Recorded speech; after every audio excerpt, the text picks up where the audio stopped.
اور میں نے وہاں پہ کہا تھا کہ سارے مولوی بیٹھے تھے، حبیب اللہ ڈیروی بھی اس وقت زندہ تھا، بیٹھا تھا، اسماعیل محمدی بھی بیٹھا تھا، اور بھی کافی سارے ان کے مناظرین نوجوان اکٹھے تھے. میں نے کہا تم سب کو میں للکار کے کہتا ہوں ایک آیت، صرف ایک آیت پیش کرو، لیکن بیچارے پیش نہیں کر سکے. اور میں نے اس وقت کہا تھا مولانا صاحب زار کا پیالہ پی لو گے، مناظرہ نہیں کرو گے، اور نہیں کیا انہوں نے مناظرہ.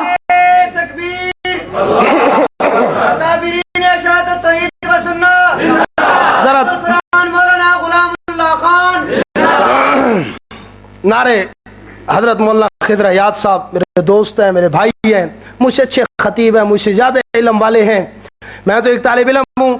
وہ بہت پیاری گفتگو کریں گے تو ان کی تقریر میں نعرے لگانا مجھے تھوڑی سی جو ہے گفتگو کر لینے دیں. تو وہاں پہ میں ان کو للکارتا رہا کہ ایک آیت تو پیش کرو. وہ بار بار یہ کہتا کہ آپ اپنا عقیدہ لکھیں، ہم اپنا اور عقیدہ لکھتے ہیں. میں نے کہا آج اور کچھ نہیں لکھا جائے گا، آج جو کچھ لکھا صرف اسی پہ مناظرہ ہوگا. اگر آپ یہ لکھ کر دے دیں، اس وقت کہا تھا حضرت علامہ امیر عبداللہ صاحب نے بھی فرمایا تھا، میں نے بھی کہا تھا وہاں پہ کہ اگر آپ لکھ کے دے دیں کہ ہم ان دلائل پہ بات نہیں کر سکتے، پھر اس کے بعد نئی تحریر طے کریں گے. لیکن وہ کیسٹیں اگر آپ نے نہیں سنی، آپ سنیں، گواہ ہے وہ کیسٹیں، انہوں نے نئی تحریر کا ڈھونگ رچایا، نئی تحریر کا شور مچایا کہ کسی طریقے سے طے شدہ تحریر سے جان چھوٹ جائے. اور پھر جس وقت جانے لگے تو ملا تسلی سے، اور اس نے یہ الفاظ کہے کہ حضرت اگر کوئی گستاخی، کوئی ناراضگی معاف. نے کہا کوئی بات نہیں، یہ گفتگو میں ہوتا رہتا ہے. جب تھوڑا سا آگے گئے تو پیچھے کچھ شور آیا، میں نے پیچھے مڑ کے دیکھا تو پیچھے لڑکوں کو لگایا تو ویڈیو بناؤ، بھاگے جا رہے ہیں. یہ ان کی ایمانداریاں ہیں.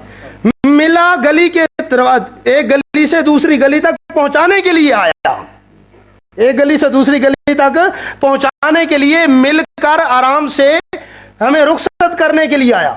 اور پھر پیچھے لگا دے. دیکھو جی اچھا مزے کی بات، وہ آدھے منٹ کی اگر آپ جھلک دیکھیں نا جہاں ہم جا رہے ہیں، ان کا ایک مولوی بھی ہمارے ساتھ ہے. ایک مولوی، ان بیچاروں کو یہ تو پتا کوئی نہیں کہ ہم جو شور مچا رہے ہیں کہ مماتی بھاگے جا رہے ہیں. اور اشتہار میں لکھا کہ مماتی مناظرین نے گٹھڑیاں کتابوں کی سروں پہ رکھ کر میدان مناظرہ سے دوڑ لگا دی. اور ہوا کیا تھا کہ جب جانے لگے تو میں نے گمن کو کہا کہ ہے پروگرام مناظرے کا یا نہیں. اس نے کہا جی ہم تو اور تحریر پہ کریں گے، اس پہ نہیں کرتے.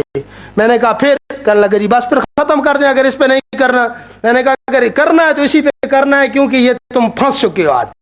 کہتا ہے پھر میں نے اپنے علماء کو، میں منبر رسول پہ بیٹھ کے کہتا ہوں جھوٹے پہ اللہ کی لعنت، جھوٹے پہ لعنت اللہ علی الکاذبین. اس نے ایسے سے مجھے کہا جیسے بندہ راز سے بات کرتا ہے کہ میں نے اپنے علماء کو کھانے کے بہانے باہر بھیج دیا، اب تم بھی آ جاؤ. کھانے کے بہانے باہر، میدان تو تو خود صاف کرتا رہا کیوں، اور نام لیتا ہے علامہ نعمانی صاحب کا. سبحان اللہ. پھر اس کے بعد انہوں نے کیا کیا کہ پورے ملک میں اشتہار کہ مماتی بھاگ گئے، مماتی بھاگ گئے.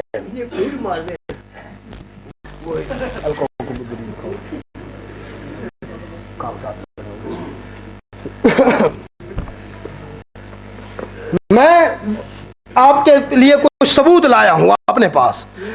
تو انہوں نے ایک طالب علم کو تلاش کیا، ضیاء العلوم کا، علامہ بندیالوی صاحب کے مدرسے کا ایک طالب علم تھا حیاتی، وہاں پڑھتا تھا، مختلف پڑھتے رہتے ہیں نا ایک دوسرے مدارس میں. تو اس سے اعلان کروایا اور میں نے کہا یہ تو دھوکہ ہے، یہ تو وہ تو ہے ہی تمہارے مسلک کا اگر ہمارے مدرسے میں پڑھ رہا ہے، وہ اعلان کر رہا ہے تو اس کی کوئی پرواہ نہیں ہے. یہ 4-5 آدمیوں کی اصلی تحریریں میرے پاس موجود ہیں، انشاءاللہ کچھ عرصے تک یہ ہم شائع بھی کر دیں گے. ان آدمیوں نے لکھ کر دیا کہ گھمن کے دلائل نہ دینے کی وجہ سے ہم سمجھ گئے کہ گھمن لوگ جھوٹے اشاعت التوحید حق ہے. اور ایک آدمی نے تو یہاں تک یہ الفاظ لکھے کہ میں رب العالمین کو گواہ کر کے کہتا ہوں میرا عقیدہ تھا نبی پاک صلی اللہ علیہ وسلم درود و سلام سنتے ہیں، لیکن مناظرہ میں دیکھا کہ الیاس گھمڑ کہہ رہا تھا پتہ نہیں چل رہا یہ عقیدہ کس کا ہے. تو بات سمجھے کہ نہیں؟ تو یہ میرے پاس اصل ان لوگوں کی تحریریں موجود ہیں جنہوں نے لکھ کر دیا کہ اس مناظرے کی وجہ سے ہمارا عقیدہ درست ہوا. اور اگلی بات سمجھے ذرا، چند مہینے بعد پھر جھنگ کے علاقے میں یہی مسئلہ پیش ہوا. وہاں پہ سارا دن یہ کوشش کرتے رہے کہ ہماری جگہ پہ آؤ. میں نے کہا یہ خواہ تم شیطانی کرنا چاہتے ہو، مناظرہ کرنا تمہارا پروگرام نہیں ہوتا، اس لیے اگر کرنا چاہتے ہو تو تشریف لاؤ ہماری جگہ پہ. کیمے کی چک وہاں پہ بوہانا کے قریب ہے، چنیوٹ اور جھنگ کے درمیان میں. وہاں پہ یہ آئے اور بڑے بیچارے ڈر ڈر کر آئے. پہلے کہا کہ ہمیں لکھ کر دو، ہمارے ساتھیوں نے ضمانت لکھ کے دی کہ تمہارے ساتھ کچھ نہیں ہوگا. کہتے ہیں نہیں، پھر وہ باہر والی گلی کا بھی لکھ کے دو کہ وہاں بھی کچھ نہیں ہوگا. وہ اپنی کرتوت یاد تھے نا، وہ چھنی تاجہ والے، کہ کہیں وہی ہمارے ساتھ. اور پھر اس کے بعد ہمارے ساتھیوں نے وہ بھی لکھ کے دیا.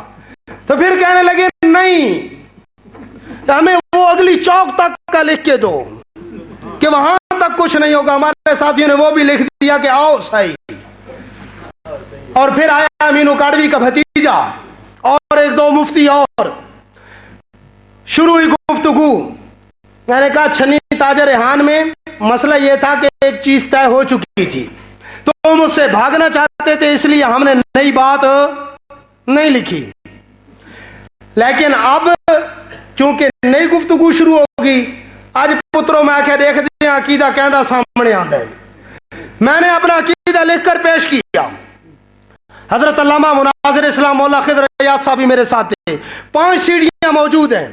پورے 5 گھنٹے مناظرہ ہوا. کتنے؟ پورے 5 گھنٹے. وہی تل کا بے تل کا، پورے 5 گھنٹے. اور میں نے اس ابتدا میں کہا، میں نے کہا حضرات میں کسی کا دل دکھانا نہیں چاہتا، دل دکھانا نہیں چاہتا، لیکن صرف ایک حقیقت حال بتانا چاہتا ہوں. ابتدا سے کہہ رہا ہوں قیامت آ جائے گی، مناظرہ نہیں کرو گے، عقیدہ کھول کر بیان نہیں کرو گے. اور میں نے ابتدا میں کہا یہ اب کہہ رہا ہوں اور انتہا پہ بھی یہی کہوں گا کہ تم نے اپنا عقیدہ کھول کے. اور ہوا وہی. 5 گھنٹے ہم بتاتے رہے محترم عقیدہ بتاؤ عقیدہ. کہتے ہیں انبیاء باحیات ہیں. میں نے کہا یہ